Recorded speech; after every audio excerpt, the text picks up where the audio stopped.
when they say the time, they're not talking about the actual time. Yeah. This is a flavour of time. Don't put your watch there and say, oh, time. Time. Time. T-H-Y-M-E. You have a degree. Yes. This is a joke. I can't do it. Your boy Mr. C, we're back with another one again.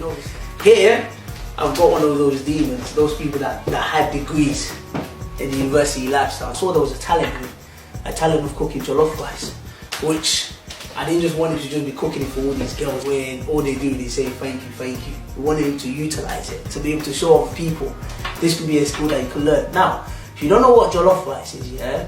Explain what jollof rice is. I wouldn't say it's a Nigerian dish, it's more of like a West African dish, basically. And rice is basically the most common eaten food in Africa. And so jollof rice is basically rice with flavouring in it, with tomato in it, with a bit of spices in it. That's just nice. I feel like you should go through the ingredients. We want to go through the ingredients, alright? First one is rice. Now, normally you can use long grain rice, but we decided to use basmati rice instead. I know people are going to hate on that. Chopped tomatoes, tomato puree, garlic, onions, thyme, chili. You can't do food without chili. The thing we actually want to start with is basically you want to make the tomato, the sauce basically that you're going to put the rice in. So with that, you use this chopped tomato, put some garlic in there, put some onions in there, some chili in there, and you just blend it up. I'm not going to teach you how to open a can. Is there a specific reason why they need two? You want to have the rice to have a bit more flavour. So tomato basically just gives it the flavour and everything. Yeah.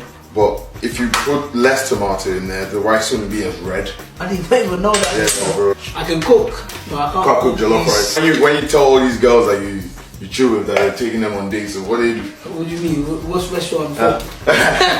So you won't cook for a girl? Nah. Are you listening to Mr. CV? Let's blend this one first, because like this is full. And we're gonna add our onions.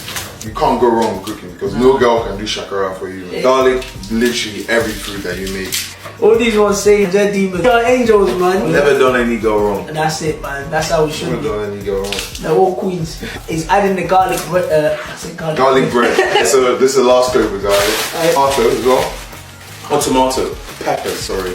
I messed that up. We're gonna add 4. Are you just making the numbers up, or you're just... I'm not making the numbers up. You know exactly how many specifically. I feel like when you cook, okay, you will know what you like in your food and what you don't like in your food. You know how you want your food to taste towards the end.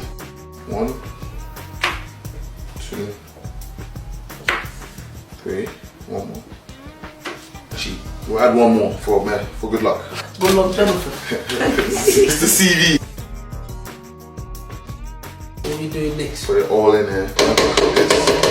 It's the first thing. It's like making stew first. If you don't know what stew is just soup, basically. But it's soup that has got a lot of peppers in it. You don't want to cook this meal too high because you burn it, then the rice, there's always the risk of the rice not being cooked properly. So you want to be careful and you want to always check it as well to make sure everything's good. If you have a look, obviously he's blended all the peppers. What did he even blend inside? I blended pepper, onions, tomato, garlic, and love. And then after that, what did you pour inside as well? So I put some sunflower oil, better version. So you have to let this cook. While this is cooking, you cover it up. You shouldn't forget about this. This is one mistake that a lot of people make when they make jollof rice. And add enough tomato puree. So you just let this cook for a bit. You also have to add salt. Never forget the salt. I know a lot of culprits that don't cook with salt. Don't wash rice as well. Some people don't wash the rice because they can't be asked. You just have to be patient now. Let that cook for about time. Going in now. So a teaspoon of thyme. Remember, not your watch here at the time. Don't go put your thyme inside and then tell us that's part of the jollof rice. Normally at this stage, you start washing your rice. How important is it to wash your rice? Would you say it's important? You don't know how much dirty stuff is in that rice. So it's important for you to wash it like 100%. And also with these rice as well, they add a lot of chemicals to it as well. So obviously if you are washing it, obviously you can't remove every single chemical inside the rice. But at least we can try to help Just this reduce the and amount, reduce the right? amount. Now we're gonna wash it. It's a lot of just gunk that you don't even know what's about.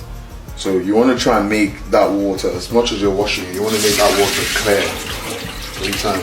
Like we can actually season this stew. This is the part that gets the flavoring of the rice ready. I'm gonna put Maggi. Oh fuck, this thing is hard to crush. Hold on, just watch this. I might have to. See all those gym you go to, you can't crush Maggi. We're adding 3 Maggies inside. Yeah, 3. And obviously this is just to give it extra taste.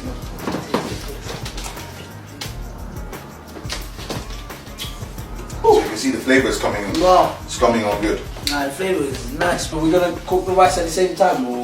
No, so the rice, what happens, so we've washed the rice, so we leave that rice there. Yeah. So what happens is, once this is cooked and tasting well, we then add the rice, then put some foil in there. So we're gonna basically steam the rice Alright. with the tomato. Let